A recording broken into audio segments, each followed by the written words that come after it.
ఒకప్పుడు కేసీఆర్ గారు అంటే నరేంద్ర మోడీ కంటే కూడా పెద్దోడు గొప్పోడు అన్నటువంటి ఒక రీతిలో గౌరవిస్తూ దేశమంతా కూడా ఆయన వైపు చూస్తున్నటువంటి ఒక పరిస్థితి. దేశంలో ఏ నాయకుడు కూడా ఆలోచించినటువంటి ఒక విప్లవాత్మకమైన అభివృద్ధి పథకాలు అమలు చేసినట్టు ఒక దార్శనికుడు అని చెప్పని గౌరవిస్తున్నటువంటి తెలంగాణ సీఎం అంటే వాహ్ కేసీఆర్ సాబ్ అద్భుతమైన అభివృద్ధి అని చెప్పని గౌరవిస్తున్నట్టు ఒక రీతి. ఢిల్లీ లాంటి ప్రదేశాలకు పోయి వీఆర్ ఫ్రమ్ తెలంగాణ అంటే సెల్యూట్ కొట్టే ఒక పరిస్థితి. అటువంటిది వాళ్ళ తెలంగాణ సీఎం అంటే చెప్పుల దొంగ అని చెప్పని చూస్తున్నాడు అంటే ఎంత దిగజార్చిండు అనేటువంటి ఒక విషయాన్ని దయచేసి మీరే ఆలోచించాలని చెప్పి నేను కోరుతా ఉన్నాను. There is an absolute chaos in the financial management of the state.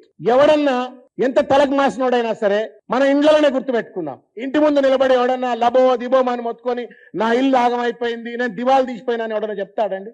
మీరు ఒక్కసారి ఆలోచించండి. ఎవడన్నా తలకు మాసినోడు కూడా చెప్పడట్లా. పూర్తిగా దివాలు తీసి ఆగమైపోయి తాగుబోతాయి అప్పుల పాలైపోయి తినడానికి తిండి లేకుండా మొత్తం కనీసం ఎవడు పట్టించుకోలేకుండా వీడా అని చెప్పని చీత్కరిస్తుంటే కూడా కొద్ది గొప్ప తెల్లబడలు వేసుకొని గౌరవంగా నిలబడి మా ఇల్లు నేను మంచుకున్నామని చెప్తారు.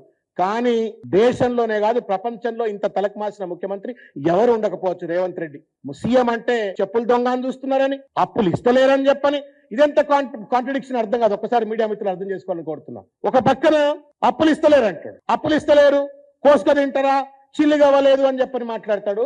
సందట్లో సడమియా లెక్క 1,80,000 కోట్ల రూపాయలు అప్పు చేసిండు. ఇది లెక్కలు, ఇది సిఏజీ లెక్కలు. ఈ ఎట్లా కాంట్రడిక్షన్ ఇది? మన చెప్పుల రంగ లెక్క చూస్తున్నారు అని చెప్పని మాట్లాడతారు. ఇవాళ రియల్ ఎస్టేట్ రంగం సర్వనాశనం చేసి పడేసినాడు. ఇలా ఎందుకు చేసినాడు? మెట్రో రైల్ అరేంజ్మెంట్ మార్చడంతో, ఎల్పీ నెంబర్లకు పర్మిషన్లు ఇవ్వకపోవడంతో, లేఅవుట్లకు పర్మిషన్ లేదు, బిల్డింగ్లకు పర్మిషన్ లేదు. పర్మిషన్ ఇవ్వాలంటే ఆర్ఆర్ ట్యాక్స్ ఇవ్వాలా. ఎవడిస్తాడు రాబాయ్ 100 రూపాయలు పర్ స్క్వేర్ ఫీట్ అని చెప్పని వాళ్ళని విక్కోవటం. అటు బిల్డర్లను సర్వనాశనము, ఎలైడ్ సెక్టర్స్ లో పనిచేస్తున్నట్టు వాళ్ళందరినీ సర్వనాశనం చేసేసి ఏం బాపుకుంటా ఉండో రేవంత్ రెడ్డి. మొత్తానికి రియల్ ఎస్టేట్ రంగం కుదేలైపోయింది, రిజిస్ట్రేషన్స్ తగ్గిపోయినాయి, జిఎస్టీ కలెక్షన్స్. ఒకప్పుడు మనం దేశంలోనే we are one among the top in terms of the GST collections. But today national average కంటే సగం కూడా మనం అచీవ్ కాకుండా ఇవాళ జిఎస్టీ కలెక్షన్స్ లో కూడా వెనుకబడుతున్నాం. ఏం పరిపాలన ఇది?